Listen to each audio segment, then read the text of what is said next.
to our very first episode of Ready to Homeschool 6-Month Countdown. If you haven't downloaded your first paper to go with this program, please do. You can take notes while we talk or later this week. Either one's fine.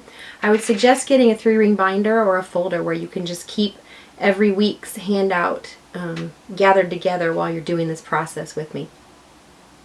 So week 1, considerations and commitments. This is just an overview to get us started thinking about why do you want to homeschool. That's really important to try to figure out what your motive is, and we're going to spend more time on it later in the course. But for today, I just want you to scribble down some ideas. What has prompted you to consider homeschooling? I'll tell you, for me, it was because I had a sister-in-law who was homeschooling. I was going through a teacher education program before I had kids. My mom's mom was a teacher.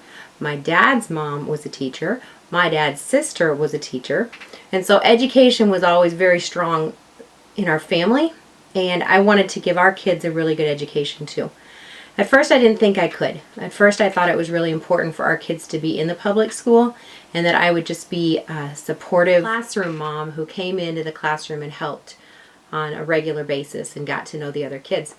But what I discovered as I was talking to other people and looking at the educational system and starting to realize who my own kids were as they grew up and got closer to starting kindergarten is that I wanted all of those first moments of their learning to be with me. I wanted to be the one to open the doors that were exciting about our world to them. I didn't want to give that privilege away to somebody else. And so I really dug in and I read books for at least a year, trying to figure out what our philosophy of homeschool would be as a family. And I've never regretted that time that I poured into our preparation and getting ready to homeschool back in 2003. So just real quick, think about what's prompted you to consider homeschooling. What influences have there already been in your life, or what things are you reacting to in our world, or what things have you seen in your children? What conversations have you had with loved ones or parents or your spouse? What are some reasons, or what has already prompted you to consider homeschooling? Just add that to that worksheet that we have. What other options seem possible? For us, we had a good public school available in the neighborhood, and I had actually gone there myself as a child. So I knew it was a good school, and I knew it was in a good community. So you do have choices, even though some of them may seem very remote or impossible. But what other options do seem possible to you? Because it's important when you're making a decision to consider all your options and not have tunnel vision. The third question is, what options seem undesirable and why? So maybe you do have the option of attending your children have the option of attending a public school, but you feel like that's an undesirable option. What has made you think that? What have you heard? What have you seen? What are some influences that you have seen that make that particular option undesirable? Or maybe you have options for a different kind of school, like a private school, but that seems undesirable for some other reason. So just jot down your ideas for that. This is kind of brainstorming.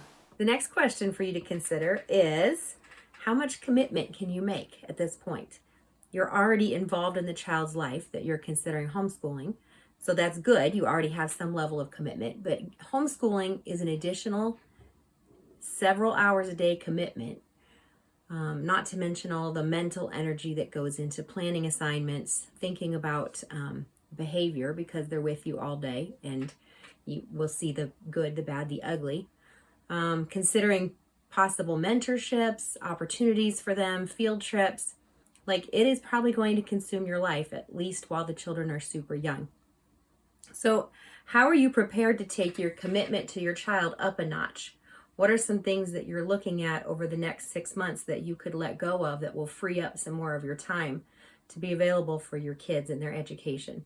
Maybe you're already home full time and you're already giving them every single second you've got. I get that, and we're going to be talking about some ways to spread the load out so that the kids are also carrying their fair share of some extra chores and understanding their obligations in the family. That'll come in a later video. But for now, just think about, how are you going to be able to free yourself up and to be able to be available for some extra time in homeschooling your kids? I want to really challenge you about parenting and how it's not what our society always tells us that it is. Some people think that all we need to do as moms or dads is make sure their laundry is done, get them in for their dental checkup, and make sure that they've had breakfast in the morning. Those are all good things, but your commitment as a parent is so much deeper in God's eyes than the things that you do for your kids or the things that you demand that your kids do as your expectations. I want to challenge you with 3 excerpts from the Bible.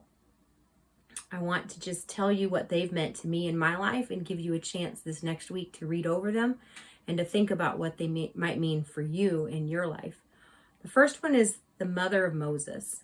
This story is found in Exodus 2. I'm not going to read it. I'm going to put a link below that you can find the scripture online and read it for yourselves if you'd like.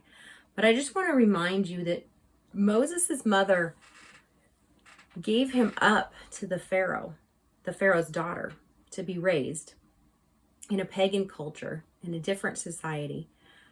And she was able to take him back and nurse him until he was ready to be weaned. So that was the only amount of time that she had an influence on him. We know that children back in Bible times probably weaned later than they do in our American culture. But she knew that her time was going to be coming to an end with that child, with Moses. And she knew that he needed that influence, that God was going to be doing something in his life. She had already seen this as a baby. And so I wonder what she did with her time. How did she spend her moments with her son?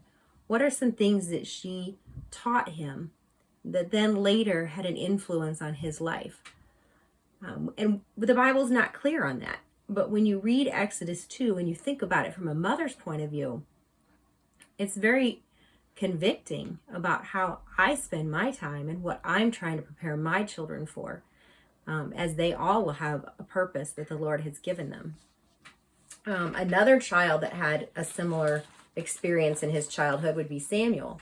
His story is found in 1st and 2nd Samuel, when we have the account of how Hannah, his mother, prayed for a son and then determined to give her son to the priest to raise and to be a servant to the Lord in the house of the Lord, even during boyhood.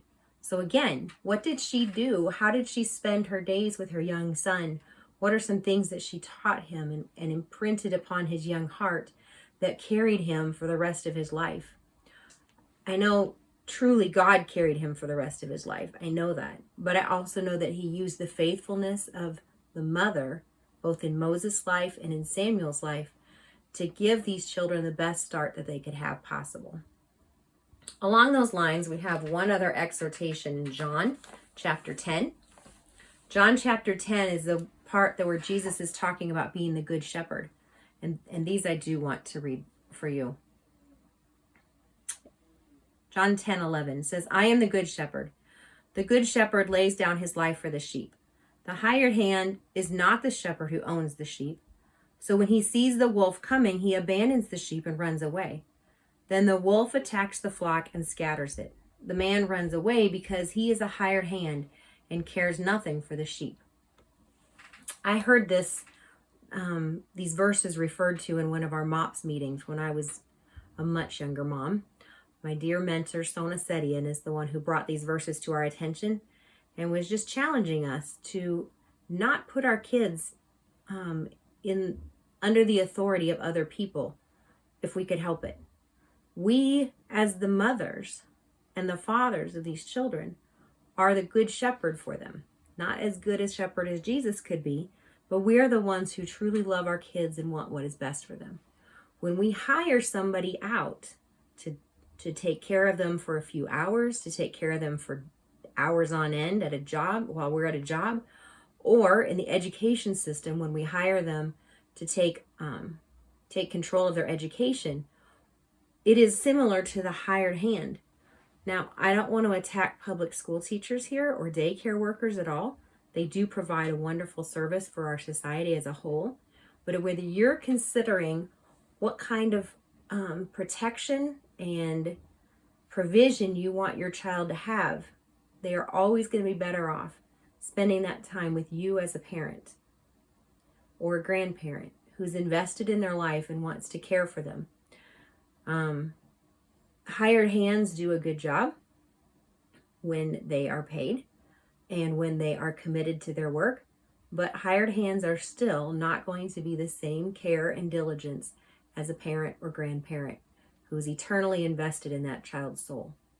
So that was John 10, 11 through 13, and I would challenge you to go ahead and write that out longhand, just to think about over the next week as you consider your own commitment and desires for your child and their education.